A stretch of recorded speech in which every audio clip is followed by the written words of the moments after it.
Merci de nous rejoindre sur Canal 3 Bénin. Bienvenue dans cette émission Zone Franche.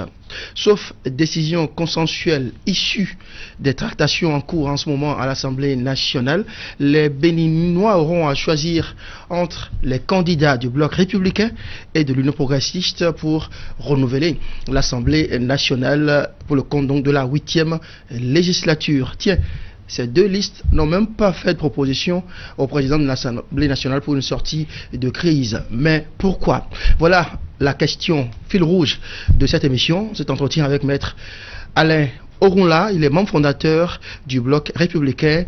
Maître Alain Orunla, bonjour. Bonjour André. Bonsoir si vous voulez. Merci d'avoir accepté notre invitation. C'est moi qui vous remercie. Christian Andéan.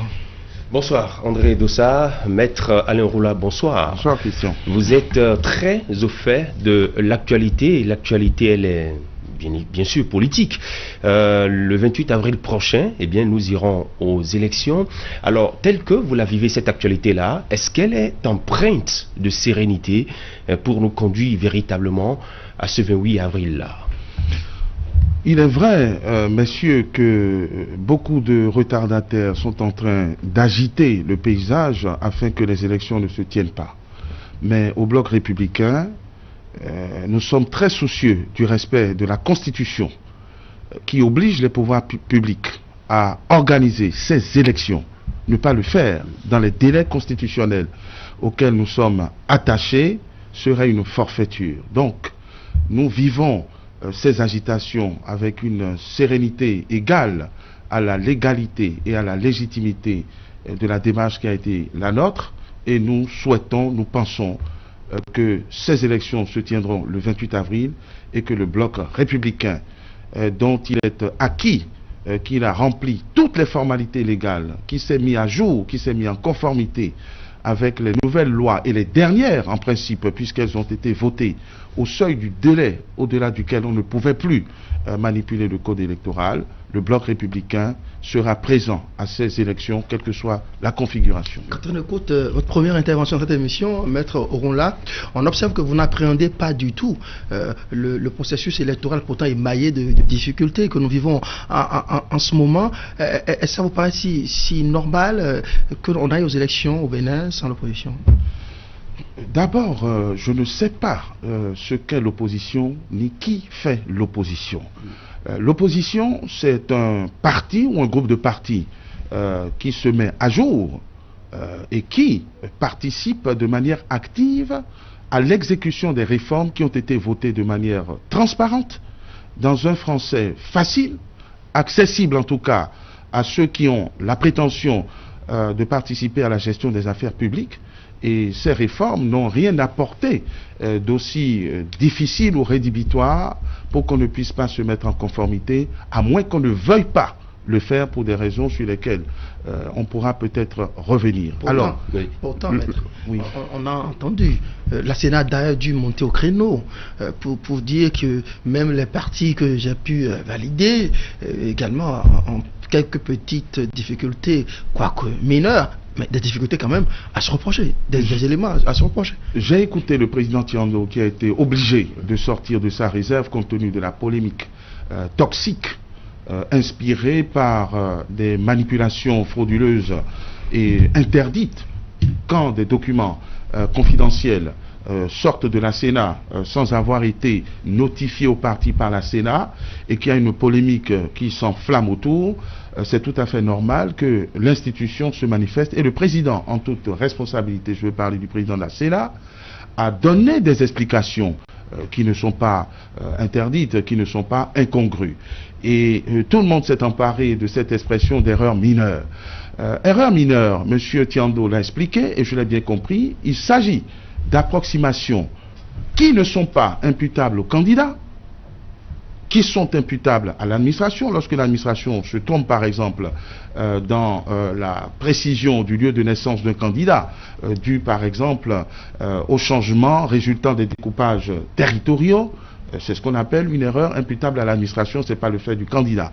Et de ces erreurs qui sont qualifiées de mineures, il faut entendre qu'elles ne sont ni prévues, ni sanctionnées par la loi électorale. C'est-à-dire que les approximations qui auraient été, parce que moi, je ne suis pas dans le secret des délibérations, qui auraient été relevées, ne sont pas sanctionnées, ne sont pas contraires à la loi électorale, et elles ont la particularité d'être communes à toutes les listes. C'est l'explication que M. Thiandot a donnée, parce qu'il a expliqué la méthode de travail. On a dépouillé toutes les listes, on a relevé en bon technicien ce qui était ci ou là, et on a décidé de délibérer. Il ne faut pas occulter le pouvoir. C'est cette difficulté. Il ne faut pas occulter le pouvoir de délibération de la Sénat, qui n'est pas composé d'automates, mais de cadres d'un certain niveau, et capable d'apprécier, de confronter la loi électorale qu'ils connaissent très bien avec difficultés de l'espèce. Mineures sont communes à toutes les listes. Pourquoi avoir invalidé les uns au profit et pas les autres? Si vous avez bien suivi le président... Comment nous démontrer qu'il n'y a pas un traitement de faveur comme les gens en parlent? L'erreur dite mineure est peut-être un excès dans le langage. Je pense qu'on aurait pu en faire l'économie, mais je suppose que le président Thiandot a présumé de l'intelligence qui devait gouverner les débats. Il s'agit d'ajout, par exemple, si dans un dossier de candidature, au lieu d'avoir un casier judiciaire, le candidat en produit 2, il n'y a aucune conséquence préjudiciable à en tirer. C'est ce que j'ai compris par la qualification d'erreur mineure. Mais il ne s'agit pas de violation flagrante et, dans le cas d'espèce, délibérée de la loi électorale. Le fait, par exemple, qu'une tache d'encre soit sur un document n'a rien à voir avec le fait d'aligner des candidats qui figurent sur deux listes différentes. Ça n'a rien à voir avec le fait de produire la candidature de quelqu'un qui n'aurait pas sa carte d'électeur. Ça n'a rien à voir avec le fait de produire un dossier avec X comme nom et Y comme casier judiciaire ou comme carte d'électeur. Le fait de produire des candidats faussaires, puisque nous avons eu droit à l'expression de voyous qui se sont retrouvés sur ces listes. Donc le pouvoir d'appréciation de la Sénat, qui est un organe certes de compilation mais aussi de dépouillement et de délibération, c'est quand même un organe très important, c'est effectivement de faire la part de ce qui peut constituer un empêchement rédhibitoire, c'est-à-dire contraire à la loi, et de ce qui est totalement insignifiant et dont l'approximation dans le langage du président Thiandot aurait pu permettre de laisser passer. Mais il n'y a pas de favoritisme, et en cela, la Sénat a été confirmée dans ses analyses et dans ses délibérations par la seule et la plus haute juridiction statuant en matière électorale qu'est la Cour constitutionnelle. Le reste, c'est une polémique totalement toxique, qui est le fait peut-être de gens qui se sont retrouvés exclus et qui par tous les moyens cherchent à polluer le processus. Alors qu'est-ce qui vous fait vous conforter dans votre position actuelle au bloc républicain? Puisque lorsque vous écoutez par exemple ceux-là qui n'ont pas la chance de voir leur dossier de candidature retenu, estiment que l'institution, la Sénat, a mal fait son travail. C'est une accusation facile, c'est une accusation hasardeuse, parce que en la matière, ce n'est pas une question de chance, c'est une question de travail. Le bloc républicain, dont on voudrait couvrir le travail, pas une certaine chance ou un privilège, est un bloc qui a travaillé. J'ai eu le privilège de faire partie de la commission intellectuelle du bloc républicain lorsqu'il se constituait. J'ai dû délaisser mon cabinet pour travailler quasiment à plein temps pendant plus d'un mois à décortiquer les textes que nous n'avons pas votés, mais que nous assumons puisque nous avons des députés qui ont adopté le texte, à l'expliquer et à l'expliciter et à travailler à nous mettre en conformité, à temps plein, pour rédiger nos statuts, les faire signer et faire les choses conformément aux prescriptions légales. Le dossier du bloc républicain a été rejeté par le ministre de l'Intérieur, dont je conviens qu'il est chef de parti et qu'il est dans un bloc, certains disent fraternel, mais je dirais adversaire, mais nous ne l'avons pas soupçonné de méchanceté. On a reçu un refus, un rejet de notre dossier avec 45 pages d'observation qu'on a dû dépouiller. Et on a réessayé, on a retravaillé pour se mettre en conformité. Je vous fais l'économie de travail de sélection qui a été celui des dossiers de candidature où, en notre propre sein, on a mis des règles qui aujourd'hui apparaissent avoir été plus rigoureuses que celles retenues par la Sénat. Tant mieux, c'est d'ailleurs pour ça que la Sénat nous a délivré un satisfecit, et je voudrais vous dire qu'il y a des militants actifs du bloc républicain et même du bloc progressiste, de l'Union progressiste, dont on sait qu'ils sont très appréciés de nos dirigeants, en particulier du président de la République, qui n'ont pas pu être positionnés tout simplement parce que leur dossier n'était pas complet ou leur dossier paraissait aléatoire. Alors quand on s'est imposé cette discipline, alors qu'on aurait pu faire les enfants gâtés, quand on a travaillé, quand on a subi les rigueurs du ministère de l'Intérieur qui a convenablement fait son travail, on ne peut qu'être serein et regarder avec un certain détachement les agitations et les polémiques instaurées par ceux dont il apparaît qu'ils ont combattu dès le début les réformes, qui ont dénigré la loi portant code électoral et qui ont eu un comportement qui manifeste très clairement qu'ils n'ont pas entendu s'associer, qui n'ont pas entendu se mettre en conformité, qui n'ont pas travaillé comme nous l'avons fait et qui ont passé leur temps à faire de la propagande sur le terrain. C'est ça qui a milité aujourd'hui en lettre de faveur. Ça n'a pas milité en leur défaveur. Oui. Je vous renvoie à la fable de la cigale et de la fourmi. Peut-être n'ont-ils pas pris la chose au sérieux, peut-être ont-ils pensé qu'on pouvait polluer ce qu'on n'a pas contribué à faire, à établir, et qu'il leur suffira de geindre ou d'intoxiquer pour échapper. Ils n'ont pas été sanctionnés, ils ne se sont pas conformés. On ne s'est pas retrouvé fort dépourvu pour essayer dans cette phase à laquelle vous faites allusion en tant que tel, mais il n'y a que la Cour constitutionnelle, vous venez de le dire, qui a conforté la Sénat dans ses moyens, dans ses pouvoirs à légiférer en instaurant un certificat de conformité. En tout cas, c'est ce que disent les opposants. Mais pourquoi est-ce que tout ceci n'est pas venu vicier l'environnement et le contexte, les conditions d'obtention de ce sésame pour participer aux élections? Ce n'est pas un sésame, André. Ce qui vicie, c'est le discours de ceux qui n'ont pas peut-être pas compris, ou qui ont compris et qui ne veulent pas l'expliquer. Nous avons parlé de réforme, nous avons parlé d'une loi qui a modifié d'une manière substantielle la constitution des partis politiques. Le bloc républicain, qui est composé de plus d'une centaine, voire 200 partis politiques et mouvements, a eu des difficultés, certes, pour fusionner ces différents membres, mais n'en a pas eu beaucoup pour se conformer à la loi, puisque c'était notre galop d'essai. Et cette loi, quand une loi est votée, il faut se mettre en conformité. Les anciens partis inscrits n'avaient qu'un petit effort à faire.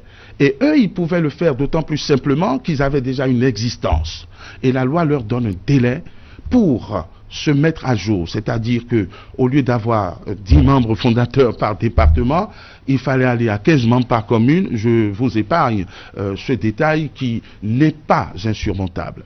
Et quand les nouvelles conditions sont remplies, il faut bien un acte pour le constater. Il faut bien une autorité pour apprécier que les statuts sont à jour, les congrès ont été bien faits, et c'est une tâche dévolue au ministère de l'Intérieur. Alors, un document administratif qui sanctionne, qui constate que les partis se sont mis à jour, la Cour constitutionnelle qui est parfaitement dans ses prérogatives, puisque c'est le juge du contentieux électoral et de la régulation de nos institutions en termes de constitution, a estimé que ce document devait s'appeler certificat de conformité. Il aurait pu s'appeler quitus, il aurait pu s'appeler visa, toujours est-il que fondamentalement, ça n'apporte rien de nouveau, mais ça donne un nom, c'est juste une terminologie pour constater que les statuts sont à jour, de la même manière que lorsque vous constituez une société, on vous dit, voilà, il faut avoir un capital, il faut verser le capital, il faut le libérer, il faut signer les statuts, vous allez à la chambre de commerce et on constate que les formalités étant faites, on vous délivre un extrait du registre du commerce que les commerçants appellent communément cabis. Donc il n'y a rien de vicieux dans cette démarche et certains s'y sont conformés sans que ça ne pose un problème d'État. Est-ce qu'on ne peut pas donner raison à ces acteurs politiques de l'opposition qui, comme vous le savez, au Bénin, on attend bien souvent les derniers délais pour se mettre en règle. Et le dernier délai, par exemple, pour, disons, en tant que parti politique, être en règle vis-à-vis de la nouvelle loi, c'est le 17 mars. Est-ce qu'on ne peut pas leur donner, disons, quitus du fait que la décision de la Cour constitutionnelle qui est intervenue et qui fixe le dernier délai pour l'obtention du certificat de conformité, soit le 28 février par exemple. Les autres jugent du fait que leurs droits expirent jusqu'au 17 mars. Est-ce qu'ils n'ont pas raison? Ils ont tort. Et je dirais que cette analyse prouve qu'ils n'ont pas la capacité d'anticipation ou d'adaptation. Les délais pour se mettre en conformité avec la loi n'ont pas changé. Ils pourraient même être prorogés pour les partis qui ne souhaitent pas aller à l'élection. Mais ce que dit la Cour constitutionnelle, compte tenu des impératifs du calendrier qui nous obligent à aller aux élections le 28 avril 2019, la Cour constitutionnelle dit: vous avez le droit d'aller jusqu'au 17 mars pour vous mettre en conformité. Mais pour les formations politiques désireuses de prendre part à l'élection du 28 avril, il faut se mettre à jour, ce qui est d'une banalité élémentaire. On n'oblige personne à aller aux élections, on n'oblige personne à aller se mettre en conformité avant le délai légal, qui est le 17 mars, comme vous l'avez rappelé. Mais un événement impératif pour notre démocratie et dans le respect de la Constitution, le scrutin législatif, est fixé au 28 avril. La Cour constitutionnelle ne peut pas autoriser des partis qui ne se sont pas mis en conformité à prendre part à cette élection. C'est ce qu'il faut comprendre. Quelle devait être la conséquence? Mais la conséquence, c'est que si un parti veut prendre part à l'élection, qui est un acte volontaire, ce n'est pas une contrainte, il se met en conformité, comme le Bloc républicain a pu le faire. Si un parti ne se met pas en conformité ou pense qu'il a jusqu'au 17 mars, ce qui est parfaitement son droit, il se mettra en conformité pour le 17 mars s'il le veut, et il devient apte à aller à la compétition à compter de ces dates. Mais nous n'allons pas fixer les échéances électorales imposées par la Constitution et la vie démocratique dont ces responsables politiques se prévalent pour fixer les uns et les autres. Ce n'est pas le parti qui fixe les élections, c'est la loi, c'est la Constitution. Donc on se met en conformité. On vous dit que le bac, c'est pour juin 2018 ou 2019, et que pour aller au bac, il faut avoir au moins le brevet et avoir fait la terminale. Vous dites, ben, moi j'ai jusqu'en 2020 pour faire mon brevet. Eh bien, ça veut dire que vous vous disqualifiez pour le bac de 2019. Je crois que, j'espère que je me fais comprendre, mais voilà, c'est une simple question de bon sens et de pertinence. Là, quitus fiscal, certificat de conformité, 249 millions par liste de candidatures, et ce bonus, la date de 28 février pour l'obtention du certificat de conformité. La réforme du système partisan n'est-elle pas trop brutale pour les acteurs politiques de notre pays? Finalement, lorsqu'on observe un peu les événements de ces derniers jours. C'est évident que lorsque nous avons végété dans le laxisme, lorsque nous avons toujours fait les choses avec légèreté, et c'est arrivé très souvent au Bénin, je peux vous donner plusieurs exemples d'élections approximativement organisées, c'est sûr que lorsqu'il y a un ordre nouveau, un ordre méthodique, ça désoriente, ça déroute. Alors, toute réforme, comme celle-là par exemple, peut dérouter ceux qui ont pris les vieilles habitudes. On dit, quand le vent souffle, les vieilles branches tombent. Elles craignent toujours le vent nouveau qui souffle. Mais je dois à l'honnêteté de rappeler que cette réforme a été consensuelle. Il n'y a pas d'acteur politique, il n'y a pas de responsable politique qui n'ait reconnu la nécessité de cette réforme. Tout le monde se plaint des effets pervers du multipartisme dit intégral instauré lors de la conférence des forces vives de la nation. Un multipartisme qui a échoué puisque aucun parti n'a jamais réussi à porter à la tête de notre pays un président. Et que tous les chefs traditionnels des grands partis clubs électoraux, fonds de commerce, entreprises, etc., ont compris que cette manière de faire la politique ne permettrait jamais aux partis de jouer le rôle assigné par la Constitution, c'est-à-dire l'animation de la vie politique, la formation des militants. Donc la réforme a été consensuelle. Elle a été annoncée par le projet de société du candidat Patrice Talon et même d'autres candidats qui ont reconnu cette nécessité. Ces projets, ces réformes ont été discutés. Ces réformes ont été expliquées. Des députés, des formations politiques ont été sensibilisés à travers différents séminaires. Alors, est-ce qu'on peut parler de brutalité? Ces réformes qui ont été jugées pertinentes, sauf pour ceux qui ont manipulé les concepts en disant que c'était une sélection par l'argent, en disant que c'était une manière de se faire la part belle. Et si vous voulez, on rentrera dans les détails, je vous expliquerai que ces réformes en réalité n'ont fait que réguler ce qui se faisait dans le désordre. Parce que, s'agissant de l'argent, nous savons ce qui se passe à l'approche des campagnes électorales. C'est des dizaines de milliards qui sont dilapidés, qui sont gaspillés, qui sont distribués. Donc, réguler tout ça dans la perspective d'une autre loi qui viendrait financer l'activité des partis, je trouve que ces réformes sont équilibrées. Donc, il n'y a rien de brutal. Ces réformes ne s'adressent pas aux paysans de Tchoumi-Tchoumi. Elles s'adressent à des gens qui ont la prétention de gouverner ce pays, de participer à l'action publique et donc qui doivent avoir un niveau suffisant qui devrait les éloigner du dénigrement ou de la moquerie lorsqu'il y a des textes de loi clairs, pertinents, parce que ces réformes électorales, qu'est-ce qu'elles ont apporté de nouveau? Parcourez le code électoral issu de la loi de 2013, le code électoral issu des lois précédentes et le code électoral issu de la loi de 2018, vous verrez que l'innovation ne provient que du fait qu'on a fixé des cautions. Enfin, c'est une caution pour participer à l'élection dans la perspective du financement. Alors, finalement, cette élection, les acteurs de la société civile, quelques acteurs politiques aussi, on dit que cette élection, c'est un scrutin censitaire parce que 3 millions par tête, par candidat, et 249 millions, en gros 250 millions par liste, ça fait quand même beaucoup dans un pays pauvre comme le Bénin. Ce n'est pas grand-chose par rapport... Maître Roland, vous êtes à l'abri du besoin, ce n'est pas le cas d'autres jeunes béninois qui voudraient bien aller représenter le peuple à l'Assemblée nationale. André, ce n'est pas comme ça que les choses se présentent. Le scrutin législatif est un scrutin de liste, c'est-à-dire que c'est une formation politique qui présente des candidats et qui, dans la perspective des réformes, doit pouvoir dégager les moyens d'accompagner ces candidats. La réforme du système partisan, c'est tout simplement la mutualisation ou la collectivisation des ressources financières du parti. Naguère, c'est-à-dire avant cette réforme, que se passe-t-il?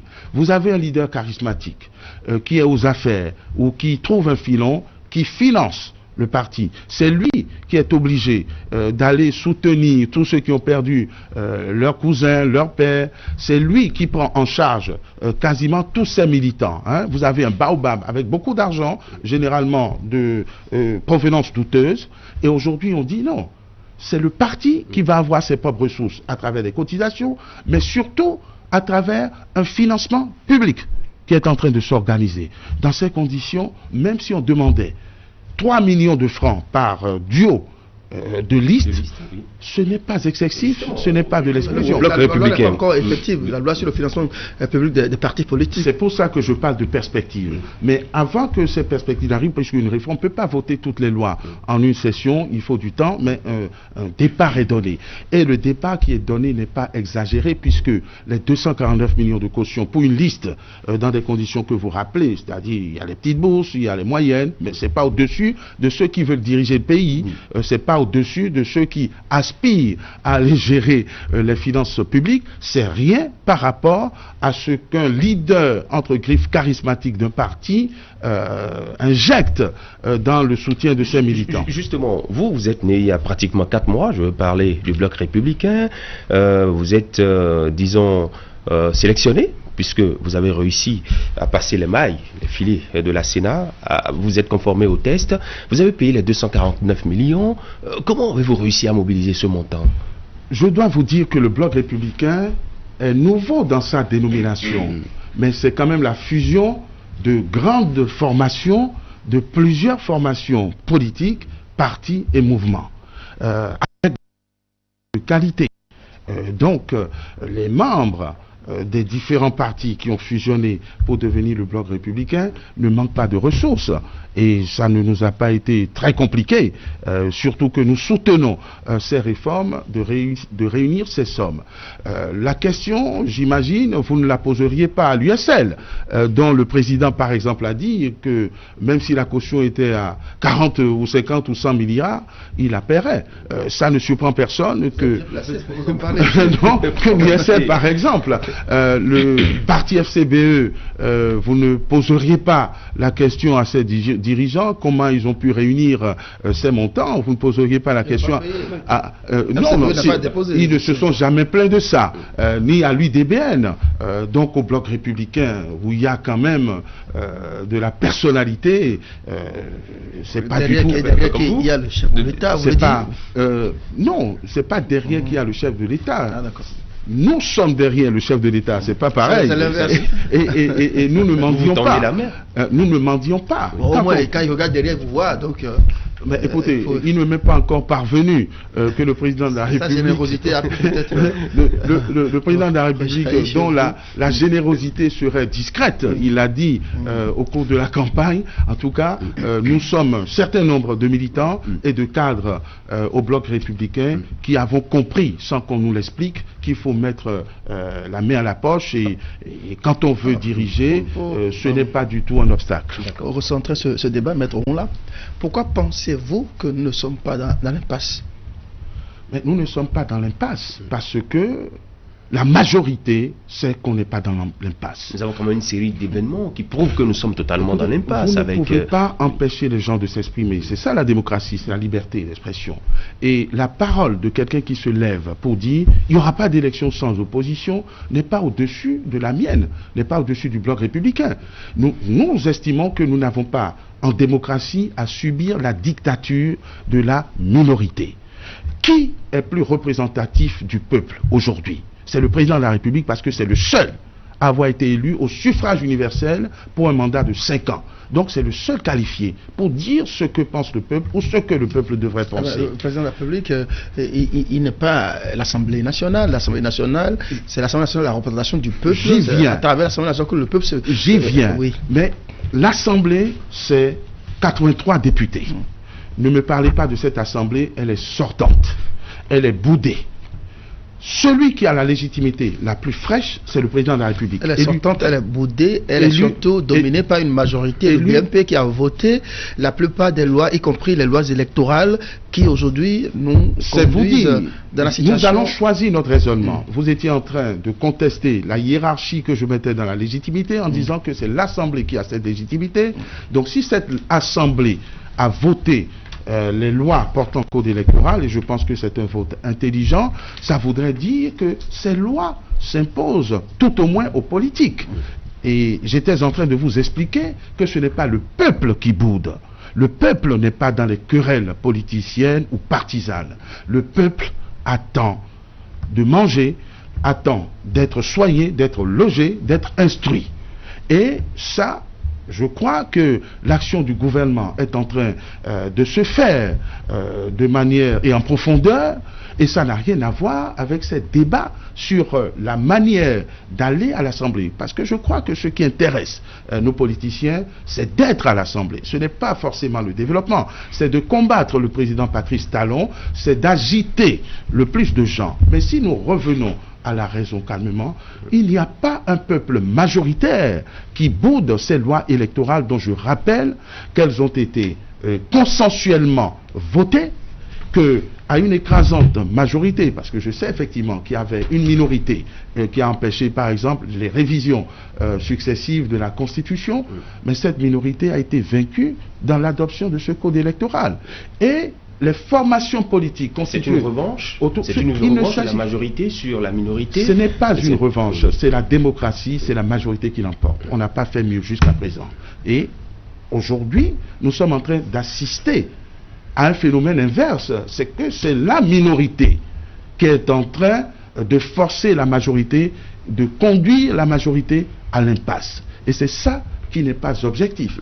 Moi, je ne pense pas qu'il suffirait de crier à l'impasse, de dire nous allons troubler la quiétude des populations, parce que quand on est un leader politique responsable, quand on veut la paix, on n'annonce pas la guerre, on ne menace pas, on ne fait pas chanter, on participe, on discute, on dialogue pour parvenir à un consensus. Entre votre démarche et celle du chef de l'État, on l'a entendu s'exprimer et dire son regret de ne pas, de voir que l'opposition n'est pas en mesure d'aller dans une élection au Bénin, alors que vous estimez que non, la minorité plutôt tente pas des moyens, dont elle dispose, de s'imposer à la majorité et notamment de nous conduire dans l'impasse. Nous sommes dans des rôles différents. Le chef de l'État, c'est le président de la République, le garant de la paix, de la tranquillité et de toutes les opinions qui s'expriment. Je contesterai le président de la République s'il rentre dans une démarche autoritaire, s'il devait considérer que les mécontentements qui s'expriment n'avaient pas de sens. C'est tout à fait normal qu'il tienne compte de toutes les opinions qui sont émises et propose des solutions qui permettent d'aller à des élections pacifiques. Aucun démocrate, et au Bloc républicain nous sommes démocrates, n'est heureux de laisser des camarades en rade, même si nous sommes dans une compétition où on verra qui est le meilleur. D'accord ? Mais nous sommes une formation politique et nous estimons que le président de la République aussi devrait entendre notre opinion. Et notre opinion, c'est de dire au président de la République, dont le cœur est en train de céder aux gémissements, aux pleurs, certainement pas aux menaces, mais nous lui disons, vous n'allez pas sacrifier ceux qui ont travaillé, ceux qui ont montré qu'ils comprennent les réformes, qui les accompagnent, au profit de ceux qui, sous prétexte d'opposition, ne font d'ailleurs que s'opposer au développement de ce pays. Nous exprimons aussi notre opinion. Donc ce n'est pas une démarche contradictoire. Est-ce l'une des raisons pour lesquelles vous n'avez pas fait de proposition ? Nous avons des camarades avec qui nous avons en partage le soutien au programme d'action du gouvernement qui ont également trébuché. Donc personne ne s'en réjouit, le Bloc républicain ne s'en réjouit pas, mais le Bloc républicain pense que la responsabilité, ce n'est pas de céder au chantage ni aux larmes. Alors, pour sortir de cette crise, après la rencontre que le chef de l'État a eue avec les partis politiques, le chef de l'État a désigné le président de l'Assemblée nationale, voire avec les autres partis, notamment les partis d'opposition, comment faire pour sortir de cette situation, de cette crise. Il y a eu des propositions qui ont été faites par plusieurs partis politiques, mais nous n'avons pas vu les propositions, par exemple, des progressistes ni des républicains. Pourquoi ? Je parlerai pour le Bloc républicain, parce que je ne sais pas comment ils se sont concertés. En tout cas, après concertation de nos dirigeants, nous avons estimé que nous avons satisfait, nous avons fait l'effort, parce que la République, c'est également les devoirs, nous avons fait nos devoirs, nous ne voyons pas comment nous pouvons aider nos camarades, ou nos rivaux, ou nos concurrents, à faire les leurs s'ils décident de ne pas les faire. La question, c'est pas qu'ils ont fait l'effort d'être en conformité, qu'ils ont échoué, ou qu'on les a fait échouer. La question, c'est qu'ils ont contesté le bien fondé des réformes et qu'ils ont eu un comportement conséquent de cette décision, c'est-à-dire polluer. Et ce qui est en train de se passer aujourd'hui, je ne voudrais pas anticiper sur les propositions qui vont venir, mais de mon petit point de vue, permettez que je prenne un peu ma casquette de juriste, il n'y a pas de loi qui puisse être votée dans cette période sans être contraire à la Constitution. Comment ? Écoutez, je crois que les opposants ont suffisamment crié qu'on ne change pas les règles du jeu au cours du match. Je crois qu'il est parvenu jusqu'à vous que toute loi touchant au code électoral doit être votée 6 mois au moins avant l'échéance. Donc, toute proposition de loi... Mais nous sommes face à une situation, il faut trouver une solution. J'y viendrai. Hein. Donc, la démarche de faire une proposition de loi est contraire à la Constitution, est contraire aux accords internationaux que l'on nous renvoie. Deuxième observation, je ne comprends pas comment nos amis d'en face, comme on dit, qui ont toujours dit on ne change pas les règles du jeu au cours du match, voudraient, parce qu'ils ont trébuché, qu'on change les règles du jeu là, maintenant, pour donner une prime à ceux qui n'ont pas travaillé. Si l'on considère qu'il y a une injustice à leur endroit, modifier les choses et revenir en arrière, parce que toucher à ce code électoral, c'est faire du tango argentin, c'est-à-dire un pas devant, deux pas en arrière, parce que la minorité, je continue de le dire, qui n'a pas fait tous les efforts que les autres ont fait, aurait gagné aux dépens de ceux qui se sont mis au travail et qui pensent qu'il faut aller de l'avant. Ou alors, repousser les élections. Et là, nous tombons dans une impasse constitutionnelle, parce que le Parlement actuel est en fin de mandat, et il n'y a pas de report des élections qui ne se fasse sans que ce mandat soit prorogé.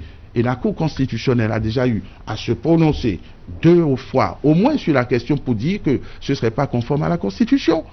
Et donc, on va ouvrir la boîte de Pandore, la porte à des incertitudes institutionnelles et constitutionnelles.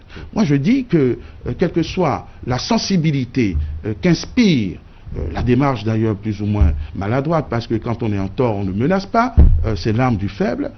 Tout effort qui va être fait pour donner satisfaction à la minorité et qui risque de contrarier la Constitution ou de perturber nos institutions doit être regardé avec beaucoup de circonspection. Et nous, au Bloc républicain, nous avons décidé de travailler avec fermeté aux côtés du président de la République, mais en lui disant notre opinion aussi. Nous n'avons pas besoin de menacer, nous exprimons, nous formulons, nous élaborons des propositions qui tiennent compte du respect de la Constitution. Vous rejetez les propositions de l'opposition, c'est-à-dire de la minorité parlementaire en tout cas, qui consiste à dire, à souhaiter un retour au statu quo ante. Vous rejetez cette proposition-là? Je vous ai fait un développement liminaire général fondé sur les données intangibles. L'opposition de nos textes. L'opposition ne méconnaît pas les dispositions de la CEDEAO, des accords internationaux qui disent qu'on ne touche pas aux règles électorales à moins de 6 mois de l'échéance, mais elle propose néanmoins, compte tenu de la situation qui prévaut, que l'on retourne à un statu quo ante, qu'on mette de côté d'abord les réformes et qu'on aille aux élections. Mais retour au statu quo ante. Garantir l'inclusivité. Les réformes, on parle de réformes lorsqu'il y a un projet de loi ou un avant-projet.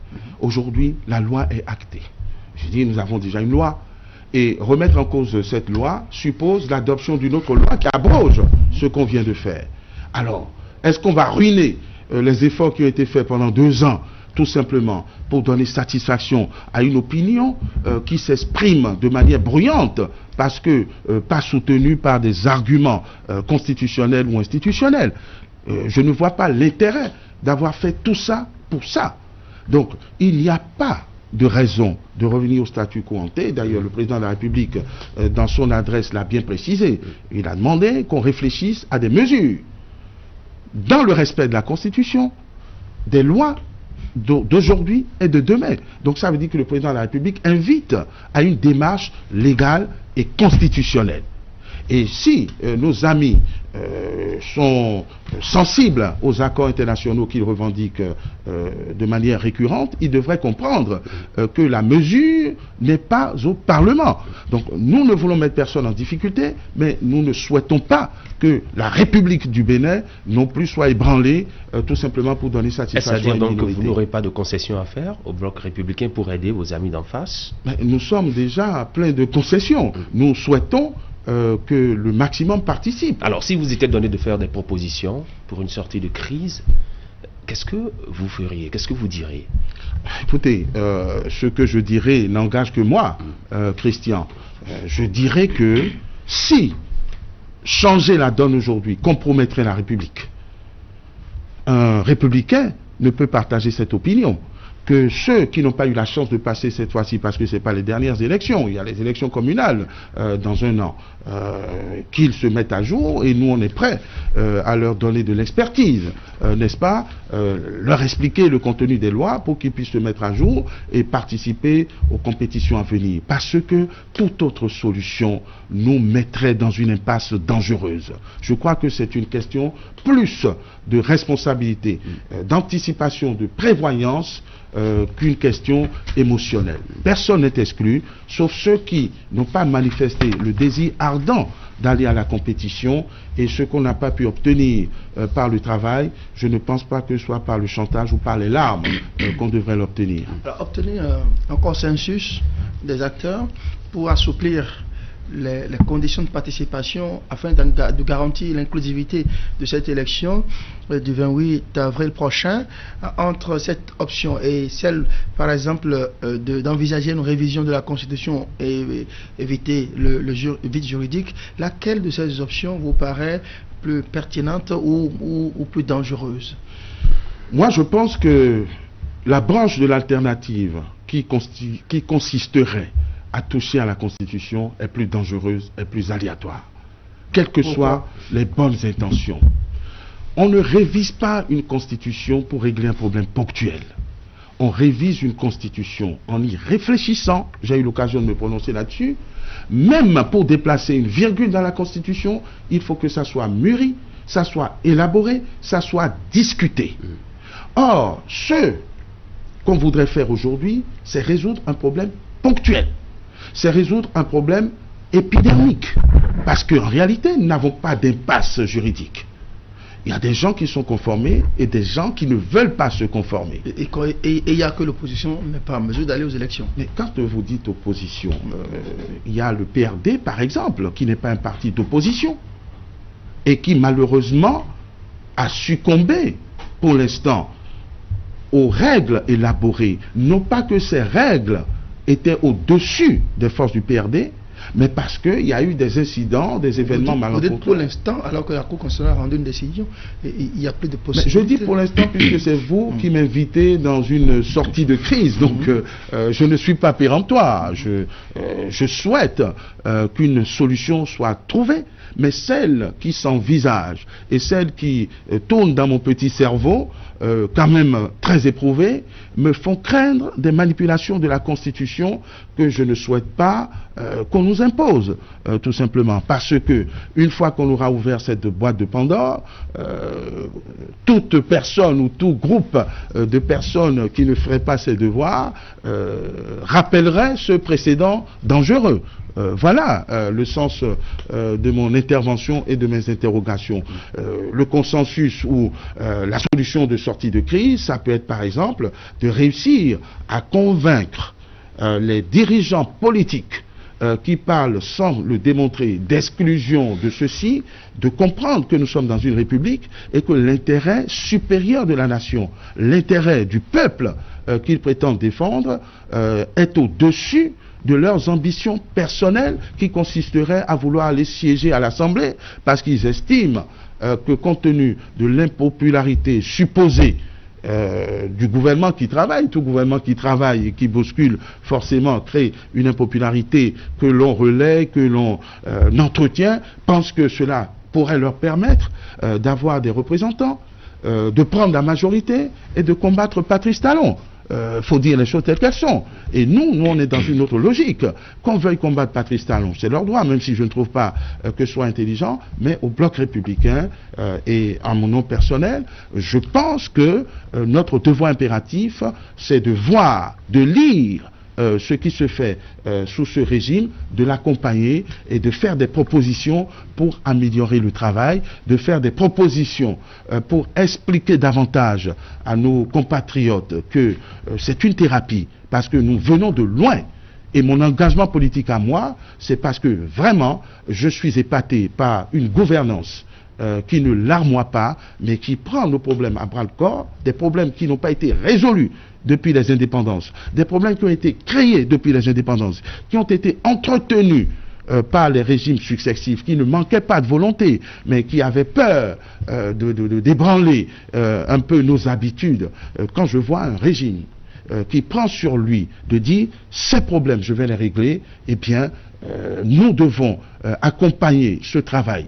Je crois que c'est plus important de laisser le gouvernement travailler et de nous démontrer dans les 2 ou 3 années qui restent, sa capacité à corriger ce qui fait que des gens meurent par centaines au CNHU, à corriger les difficultés d'approvisionnement en énergie que nous avons et bien d'autres chantiers en cours que je ne voudrais pas citer, sinon ça ferait catalogue, plutôt que de se soucier de qui va s'asseoir à l'Assemblée pour approuver les accords de ratification de prêts, etc. Ou pour donner de la voix pour dire que Patrice Talon n'est pas bien pour le Bénin. Vous êtes candidat dans la 16e circonscription, je crois que vous êtes 3e titulaire sur la liste du cheval cabré blanc sur un fond, une carte du Bénin en couleur verte. Seriez-vous fier d'être député sans avoir participé à une compétition? La compétition, André, elle démarre déjà dans la mise en conformité. Si vous n'avez pas les aptitudes, si vous ne remplissez pas les conditions, vous n'allez pas à la compétition. Je ne vais pas rougir parce que l'équipe qui se voudrait adverse, ayant compris son infériorité, déclare forfait et dit que le match est pourri. La compétition, elle est là, parce que nous avons quand même 2 listes en course. L'Union progressiste et le Bloc républicain, dont on dit que c'est des frères jumeaux. Mais nous sommes tous la même famille, on est tous des Béninois. On est même famille avec le PRD, avec l'USN, avec des sensibilités différentes. Est-il inexact de dire que vous êtes des Siamois, des frères? J'ai eu à dire que nous ne sommes pas que des frères jumeaux, mais que nous sommes des frères siamois. Alors, laissez-moi vous dire que depuis la nuit des temps, les affrontements fratricides, Abel et Caïn, ils étaient nés de même père et de même mère. Pourtant, il y en a un qui est parti. Alors, on vous parle de guerre fratricide. Mais nous, puisque nous sommes en démocratie, ça ne sera pas une guerre, ça sera une compétition. Et personne ne veut se laisser compter. Je pense que moi, je veux travailler pour qu'il y ait un maximum de républicains à l'Assemblée. Et je crois que c'est aussi le défi que s'impose l'Union progressiste. Nous n'avons en commun que le soutien au programme d'action du gouvernement. Et avec les autres partis qui ne sont pas de la mouvance, nous avons quand même en commun et en partage le bien-être du Bénin. Donc on n'est pas des ennemis, la compétition, elle est là. Alors est-ce que je vais douter ou bouder de ma légitimité? Non, pas du tout. Parce que je pense que j'appartiens à un parti très représentatif du Bénin, puisque nous avons réussi à avoir des membres fondateurs dans toutes les communes, ce que tout le monde n'a pas réussi à faire, y compris des grands partis. Nous avons été en mesure de présenter un dossier correct, sélectionné, c'est déjà pas mal. Et surtout, je voudrais rappeler que le Bloc républicain est la fusion de plus de 200 partis et mouvements politiques de tous les bords. Regardons-nous bien, nous n'étions pas tous unanimes sur l'avènement du président de la République. Et il y a des gens, et la majorité du Bloc républicain, la majorité du BMP, c'est des députés FCBE, André. Ça veut dire quand même quelque chose, qui se sont convertis ou qui se sont retrouvés dans le nouveau départ. Donc c'est vous dire que c'est des formations qui couvrent le Bénin et qui représentent toutes les sensibilités. Qui ont en commun le soutien à l'action du chef de l'État. Bien sûr, ce n'est pas un tort. À l'opposition. Ce n'est pas un tort. Je vous dis que parmi ceux qui sont au Bloc républicain et encore plus à l'Union progressiste, il y a beaucoup de gens qui ne soutenaient pas les actions du président de la République et qui ont été séduits. Et l'opposition n'est pas un gage de qualité. L'opposition à quoi? Je n'ai pas vu de proposition alternative. Tout ce que j'entends, c'est qu'il y a exclusion, il n'y a pas consensus, mais il n'y a pas de proposition pour dire telle action du gouvernement pourrait être corrigée de cette façon. On dit dans l'opinion, il n'y a pas de social. Mais avant d'avoir du social, il faut gagner, il faut rationaliser. Donc, il ne faut pas manipuler les concepts pour les manipuler. Encore faudrait-il qu'ils aient un contenu. Donc, le fait pour moi qu'une formation politique, sous prétexte qu'elle se réclame de l'opposition, ne remplisse pas ses devoirs, n'émeut pas le républicain qui pense que toutes les chances ont été données à tout le monde et qu'il y en a qui se sont efforcés de les saisir et que nous n'allons pas sombrer parce que d'autres ont refusé le progrès. Voilà. La communauté internationale a son regard tourné sur le Bénin. Il y a de cela quelques jours, une mission de la CEDEAO était en séjour au Bénin pour évaluer un peu notre processus électoral. C'est dire que le Bénin, disons, est sous les feux de la rampe. Participer à une compétition avec deux partis politiques qui se réclament quand même soutien du gouvernement, ça donne quelle crédibilité à notre démocratie? La formulation n'est pas honnête. C'est pas deux partis, c'est bloc. Deux blocs. Parce que c'est bloc. Oui. Justement. Parce que derrière chacun de ces blocs, je vous ai dit, il y a une kyrielle de partis. Désormais, on va les appeler partis politiques. Quand on dit désormais, ça veut dire qu'il y a quand même un processus. Donc, ne pas réduire le bloc à un seul parti, ça viendra quand les autres finiront par comprendre. Et c'était voulu. Donc, ce n'est pas juste un micro-parti qui s'impose. C'est peut-être des partis représentatifs de la moitié des Béninois, pour parler par exemple du bloc républicain. Mais, puisque tout le monde a le regard tourné vers la communauté internationale, au Nigeria, dont le président est l'actuel président de la CEDEAO, mais il y a combien de partis qui vont en compétition? On s'arrange toujours pour que ce soit deux partis. Aux États-Unis, avez-vous entendu parler de 3 partis? On parle des démocrates, des républicains. En France, partout ailleurs, en Angleterre, travaillistes conservateurs. C'est ce que nous essayons de faire. C'est aller vers la bipolarisation, le bipartisme. Parce qu'il n'y a rien comme idée de développement qui ne puisse s'exprimer autour de deux manières de voir les choses. Or, au Bénin, où en sommes-nous? Nous sommes dans des querelles de personnes et d'intérêts partisans. Nous ne sommes pas dans un débat politique, nous ne sommes pas dans un débat démocratique. Alors, évidemment, quand nous avons de la subversion, de l'agitation, pour crier au scandale de ce qui se passe au Bénin, on a exclu les opposants, on a fait ceci, on a fait cela, mais c'est tout à fait normal que ça suscite la curiosité de ceux qui nous entourent. Nous, on ne s'est pas mêlé de ce qui s'est passé au Nigeria, nous savons ce qui se passe au Togo voisin, aucune case n'a brûlé, mais si les gens viennent du Bénin hospitalier, on les reçoit. Ce qui est important, quelles sont les conclusions?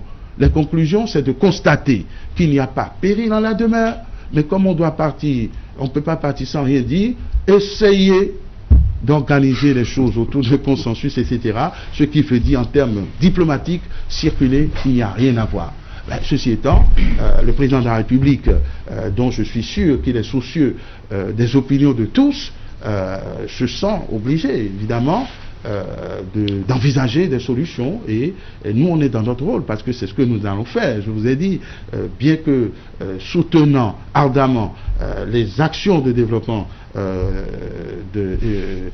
entreprises à la tête de notre pays, on a le devoir de dire à notre chef: attention à ci, attention à ça, et sans nous soucier d'intérêts personnels. Je vous dis très honnêtement, si le prix à payer pour que le président de la République réussisse est qu'on se range et qu'on taise nos ambitions, oui, mais on ne va pas taire nos ambitions pour légitimer le cafouillage et arriver à une démocratie ouïa, comme disait le président Kérékou, à une démocratie Nescafé. On veut du café Robusta, c'est-à-dire du raffinement, de la classe, et il faut rompre avec les anciennes habitudes qui consistent à vouloir arracher le pouvoir par la malice. Robusta, Arabica, en tout cas on verra tout ça plus tard.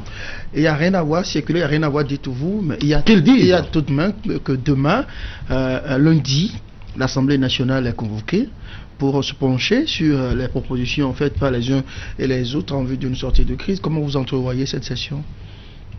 Ça participe des efforts qui sont faits pour trouver cette solution cette sortie de crise. Je vous ai donné mon opinion qui consiste à alerter sur l'inconstitutionnalité des mesures législatives qui pourraient être entreprises. Mais je vais vous faire une confidence.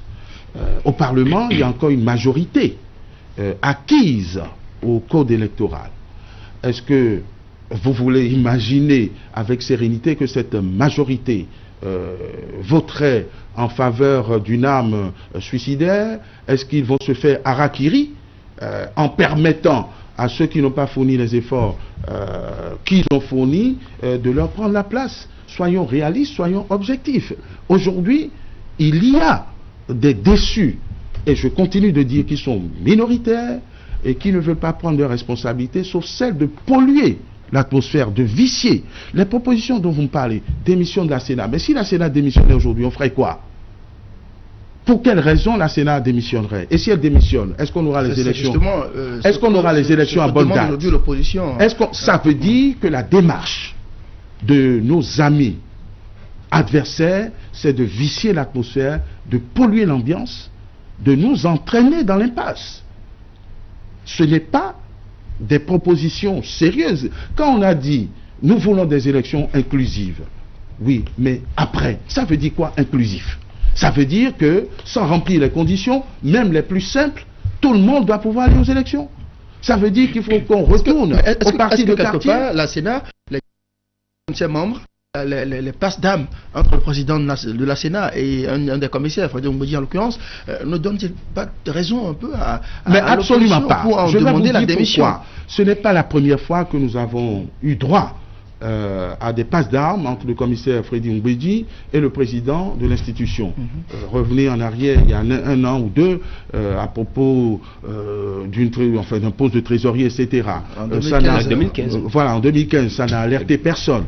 Et aujourd'hui, écoutez, il y a quand même une suspicion lourde qui pèse sur le commissaire. Moi je respecte la présomption d'innocence, c'est un confrère, c'est un ami et je suis sincère, mais regardons les choses de manière objective. Si les documents qui ont fait l'actualité la semaine dernière et qui ont été produits par le PRD sortent de la Sénat en catimini, c'est tout à fait humain que les regards se tournent vers mon frère Frédéric Oumbédi, et c'est tout à fait normal aussi, compte tenu de sa personnalité que je sais très forte et de ses réflexes d'avocat, qui prennent des précautions pour se laver de tout soupçon. Ça donne lieu à des échanges virils mais corrects. Que des politiciens veuillent récupérer la chose pour aller jusqu'à demander que la Sénat soit dissoute, supprimée, et que l'organisation des élections retourne au ministère de l'Intérieur, vous voyez qu'il y a de l'exagération, vous voyez qu'il n'y a pas de cohérence, vous voyez qu'il n'y a pas de responsabilité dans les propositions qui sont formulées. Moi, je voudrais que l'on me dise comment on peut rattraper les choses de manière concrète, pragmatique et responsable. C'est tout. Il ne suffit pas de crier consensus, consensus pour tolérer tout et n'importe quoi. Nous sommes dans un état de droit. Un état de droit, c'est également un état de devoir. C'est un état qui doit agir méthodiquement dans la continuité, pas de faire un pas en arrière et un pas en avant et 4 pas en arrière. Consensus, c'est celui qui doit conduire justement les tractations en vue de l'obtention de ce consensus, n'a pas tout à fait les moyens d'être serein en ce moment, puisque une première au Bénin, il a été écouté, le président de l'Assemblée nationale, Supéry, dans le cadre justement de ce processus électoral. Oui, compte tenu de l'affaire que j'ai évoquée il y a quelques minutes, c'est grave. Enfin, je vous fais un aparté. En tant que juriste, en tant qu'avocat, les documents qui ont fuité de la Sénat, les accusations qui ont été portées dans le cadre des procédures initiées par le PRD contre la Sénat sont d'une gravité telle que le minimum, c'est qu'on puisse écouter les uns et les autres et savoir ce qui s'est réellement passé. Parce que si on n'élucide pas ce petit mystère, et j'ai ma petite idée sur la question, ça voudra dire que nos votes ne sont pas en sécurité. S'il peut y avoir de telles manipulations sans constituer les responsabilités, ça veut dire que je ne suis pas sûr que les compatriotes, les électeurs qui voteraient pour moi le 28 avril prochain seraient entendus par la Sénat si on peut détourner les choses de cette façon. Non, je crois qu'il faut que nous revenions à un état normal. Je ne suis pas le premier à le dire, un état normal où nul n'est au-dessus de la loi et où l'application de la loi n'est pas forcément le fruit d'une vindicte, d'un règlement de compte. Quand vous posez un acte, vous devez pouvoir vous expliquer. Et c'est pas parce qu'on s'explique qu'on est forcément en prison ou que l'on est contre vous. Voilà ce que j'appelle un État normal, un État débarrassé d'accusations diffamatoires, débarrassé de soupçons, de suspicions, de dénigrement et de préjugements. Maître Roland, nous sommes au terme de Déjà notre entretien. Oui, oui, en effet. Votre mot de la fin. Écoutez, en tant que bon citoyen, je m'efforce de l'être.